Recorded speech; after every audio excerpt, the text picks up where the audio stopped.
मेरे 8वीं कक्षा के प्यारे बच्चों, आज इस वीडियो के माध्यम से हम आपको सिखाने जा रहे हैं दो प्रश्न। प्रश्न नंबर 23, दो आसमान स्पर्श करते हुए वृत्तों की बाहरी स्पर्श रेखा, ये प्रश्न। और प्रश्न नंबर 24, दो काटते हुए आसमान वृत्तों की बाहरी स्पर्श रेखा खींचो। ठीक है, तो आप ध्यान दीजिएगा ताकि आपको समझने में आसानी आए। ध्यान से समझना। तो शुरू करते हैं। ये प्रश्न नंबर 23, दो आसमान स्पर्श करते हुए वृत्त। तो स्पर्श करते हुए क्या होते हैं बेटा? स्पर्श मतलब जो एक दूसरे को छू रहे हैं। ठीक है, स्पर्श कर रहे हो। और कैसे वृत्त है ये? असमान। असमान क्या होता है?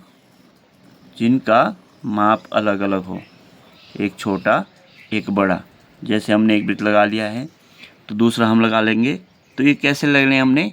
ये मान लो इसकी परिधि पर कहीं बराबर स्पर्श करता हुआ निकले तो हमने वहाँ लेना है प्रकार, उतनी दूरी पर। ये देखिए, इस प्रकार से स्पर्श कर रहे हैं। ठीक है, ऐसा ना हो कि एक दूसरे के अंदर अगर चला जाए ये वृत्त ना तो ये काटेंगे एक दूसरे को, और अगर ये छू भी नहीं रहे तो ये स्पर्श नहीं कर रहे, यानी कि दूर दूर हो गए। ठीक है, तो हमने वृत्त कैसे लेने हैं? ध्यान से कि मात्र जो स्पर्श कर एक दूसरे को, इनके केंद्रों के नाम क्या है? ए और बी। तो हम क्या करेंगे? इनके केंद्रों को मिलाएंगे।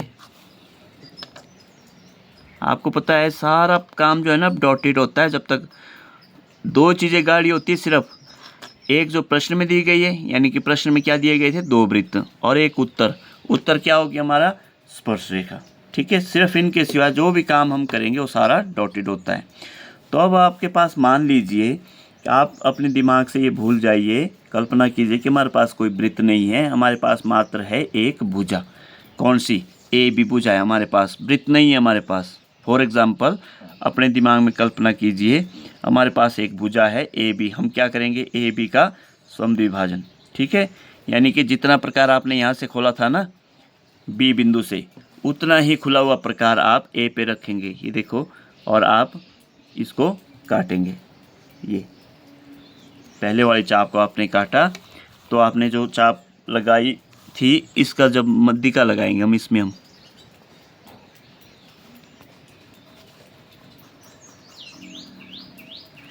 ये जहाँ मध्यिका लगी है, यानी कि ए बी का समद्विभाजन हुआ, इस बिंदु का नाम क्या है?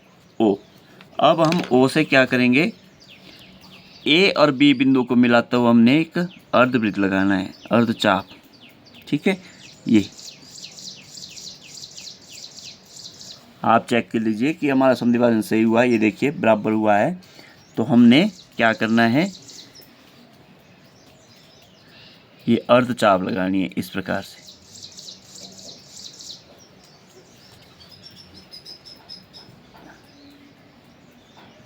हो गई बेटा? ठीक है, अब आप ध्यान दें कि एक चीज़ नोट किए होगे आपने, ये जो ए बी रेखा है और दोनों वृत्तों की परिधि है, ये यहाँ पर जहाँ पे स्पर्श कर रही ना, और यहाँ पे भुजा निकल रही है, जो ए बी भुजा निकल रही ना, तो ये एक पॉइंट बना रही है यहाँ पे। ठीक है, जहाँ पे मैंने पेंसिल रखी है ये एक पॉइंट बना रही है, जिसका नाम आप रख सकते हैं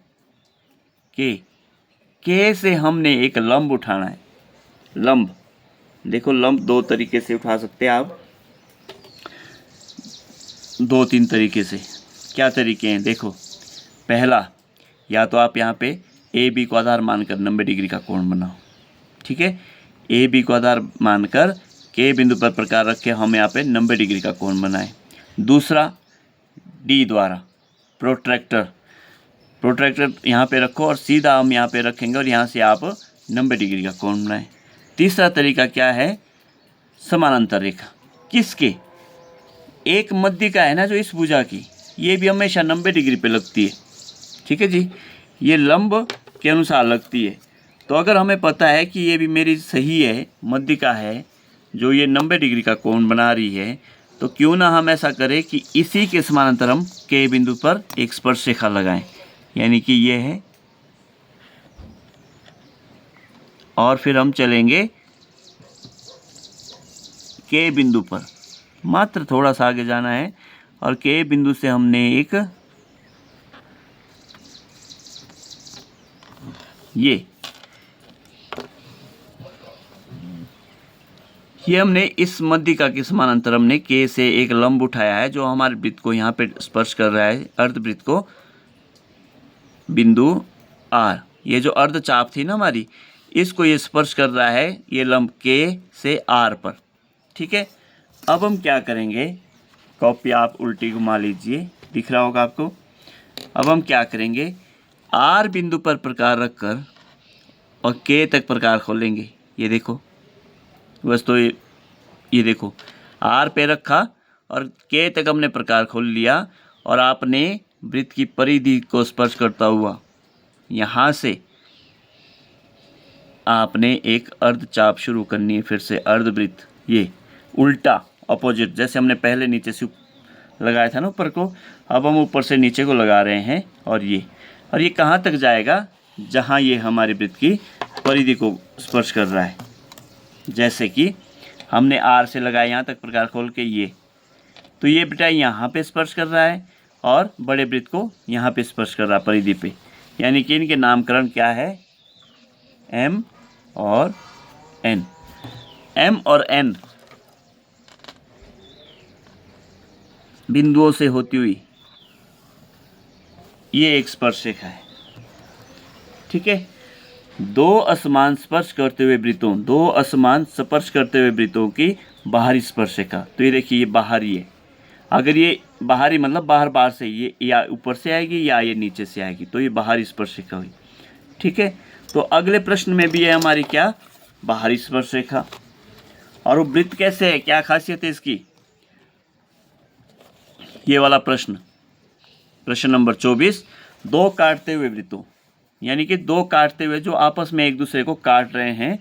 ठीक है, तो ये जब हम शुरू करेंगे ना, थोड़ा सा ध्यान दें इसमें कि कागज़ के एक तरफ ले लें, ताकि ये सवाल थोड़ा जो बाहर जाता है ना, लंबा बनता है थोड़ा सा प्रश्न। तो आप ऐसे करेंगे इसको, ये मेरा अगर बड़ा वृत्त है,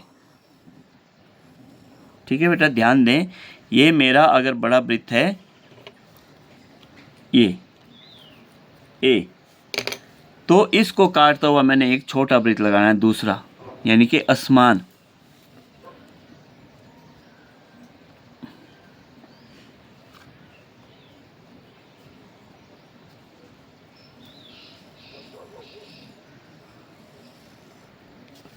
इनको बोलते हैं काटते हुए, जो एक दूसरे को काट रहे हैं, अंदर गए हुए हैं जो एक दूसरे के। ठीक है, तो इसका नाम क्या है हमारे पास, बी। अब ये ध्यान दें, इस सवाल को थोड़ा ध्यान से देखना। ठीक है, इन दोनों बिंदुओं को मिलाती हुई हमने एक भुजा लगानी है जो कि बाहर तक जाएगी, जैसे ये। इसकी कोई लंबाई फिक्स नहीं है, थोड़ी सी पहले ही लगा लें, क्योंकि ये हमें बाद में बढ़ानी ना पड़े, मिटानी आसान है। अगर बढ़ाते हुए क्या होता है कि आपका जो फुट्टा जब आप दोबारा रखते हैं तो वो तिरछा लग जाता है, तो तिरछी हो सकती है। अब डॉटेड भुजा है तो इसको हम मिटा सकते हैं, बढ़ा सकते हैं, ये तो इसकी खासियत है। लेकिन अगर जो गाढ़ी भुजा हमने लगा ली तो क्या नियम होता है, उसको हम बढ़ा या घटा नहीं सकते। अगर आपने छोटी बड़ी करनी है तो उसको आप पूरा मिटा लीजिए। लेकिन जो ये डॉटेड रेखाएं हैं, इनको हम बढ़ा भी सकते हैं, मिटा भी सकते हैं। तो हमने क्या किया, दोनों केंद्रों को मिलाती हुई एक भुजा लगाई जो बाहर तक है। अब हम इसमें क्या करेंगे, ये ध्यान देना, जो पहला बड़ा वृत्त है इसमें हम अपनी मर्जी अनुसार एक न्यून कोण बनाएंगे। न्यून कोण, ये यहाँ से मान लीजिए मैंने, आप जैसे भी जितना भी रखना है आपने ना, ठीक है, तो आपका ये छोटा बड़ा डिपेंड करता है कि छोटा बड़ा सवाल बनेगा इसके ऊपर। लेकिन मान लीजिए कि मैंने ये अपनी मर्जी अनुसार इतना न्यून कोण उठा लिया। ये जो परिधि को काट रहा है बिंदु आर पर, यहाँ, इसका नाम क्या है, आर। अब यहाँ भी कटेगा एक, लेकिन वो अपनी मर्जी से नहीं कटेगा, ये ध्यान देना है, वो अपनी मर्जी से नहीं कटेगा। यहाँ कैसे लगेगा, जो ए आर जो भुजा है हमारी, जो ये ए आर भुजा है, इसके समानांतर जाएगा ये बी वृत्त वाला लंब। ठीक है, बी वाली जो त्रिज्या जो भी है लगेगी ना, ये ऐसे इसके समांतर हम जाएंगे, बी केंद्र पे रुकेंगे और बी से हम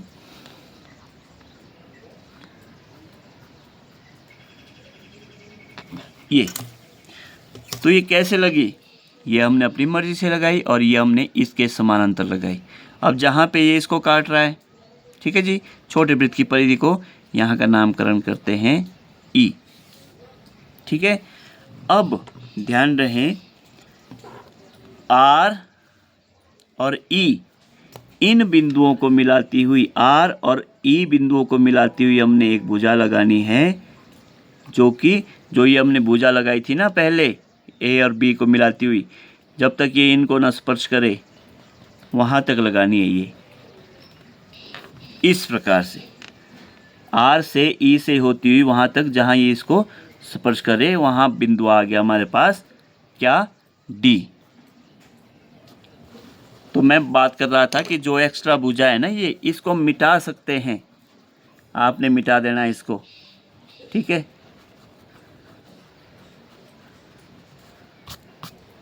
इस प्रकार से थोड़ी रह जाए तो कोई बात नहीं, हमें सी बिंदु चाहिए था, वो हमारा आ चुका है ये। ठीक है, ये डी बिंदु आ चुका है हमारा। अब हमने क्या करना है, अपने दिमाग में पूरा प्रश्न भूल जाइए। अभी मान लीजिए आपके पास ये कुछ नहीं बना है, आपके पास एक भुजा है ए डी, आपने उसका समद्विभाजन करना है, किसका, ए और डी भुजा का, ये यानी कि आधे से ज़्यादा प्रकार खोल लो, ये आधे से ज़्यादा है हमारा प्रकार।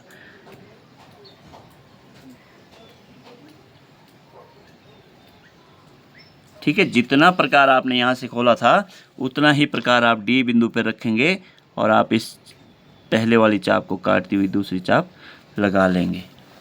ये मान लीजिए मेरी कटी नहीं थी, तो मैं इसको थोड़ा सा फिर से बढ़ा देता हूँ।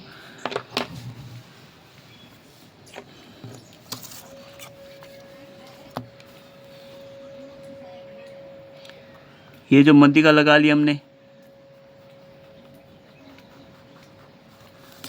किसकी मध्यिका, ये ए और डी भुजा का जो समद्विभाजन किया हमने, यहाँ पर बिंदु आया ओ से हम क्या करेंगे, ए और डी बिंदु को मिलाते हुए हमने एक अर्धचाप,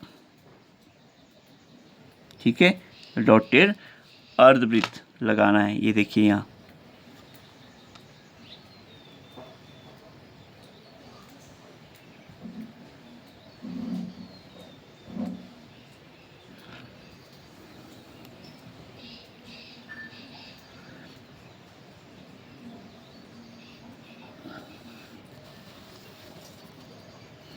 आपने कॉपी घुमानी है, आपने अपने हाथ को नहीं मरोड़ना है, जिससे हमारा प्रकार कम ज़्यादा हो जाता है। ओ बिंदु से हमने डी और ए को मिलाता हुआ जो अर्धचाप जो हमने लगाई है ना, ये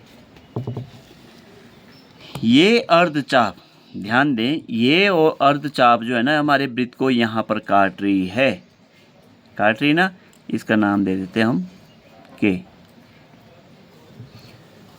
ठीक है, जो हमने लास्ट में अभी जो अर्धचाप ये लगाई है ना, ये हमारे बड़े वृत्त की परिधि को काट रही है बिंदु के पर। तो के और डी पर सीधा हमने फुट्टा रखना है और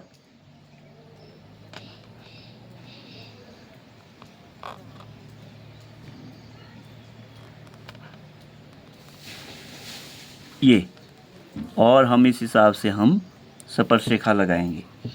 ध्यान देना है कि क्या ये छोटे वृत्त को स्पर्श कर रहा है या नहीं कर रहा है। कर रहा है स्पर्श, तो वृत्त आपका, सवाल आपका सही है। अगर इस वृत्त को स्पर्श नहीं कर रहा है या इस वृत्त को काटती हुई गुजरे ये भुजा, तो आपका प्रश्न गलत हो जाएगा। ठीक है, तो ये देखिए बच्चों, ये है 24वां प्रश्न। दो काटते हुए असमान वृत्तों की, असमान मतलब जो छोटे बड़े हैं, ये बाहरी स्पर्श रेखा खींचो। और पहले हमने सीखा था प्रश्न नंबर 23, दो असमान स्पर्श करते हुए वृत्तों की, 24 में काटते हुए थे और ये स्पर्श करते हुए कि बाहरी स्पर्श रेखा खींचो। तो प्यारे बच्चों, अगर आपको मेरी वीडियो अच्छी लगी हो तो इसको लाइक शेयर करें और कमेंट भी ज़रूर करें कि क्या आपको समझ आ रहे हैं कि नहीं। ठीक है, जो भी मेरी वीडियो को देख रहा है उसको कैसी लग रही है वो कमेंट ज़रूर करें वीडियो पे, ताकि मुझे इससे प्रेरणा मिले या मुझे कोई कमी है तो उसको दूर करने का भी मौका मिलेगा। और सभी से निवेदन है कि मेरे YouTube चैनल को सब्सक्राइब ज़रूर करें। धन्यवाद।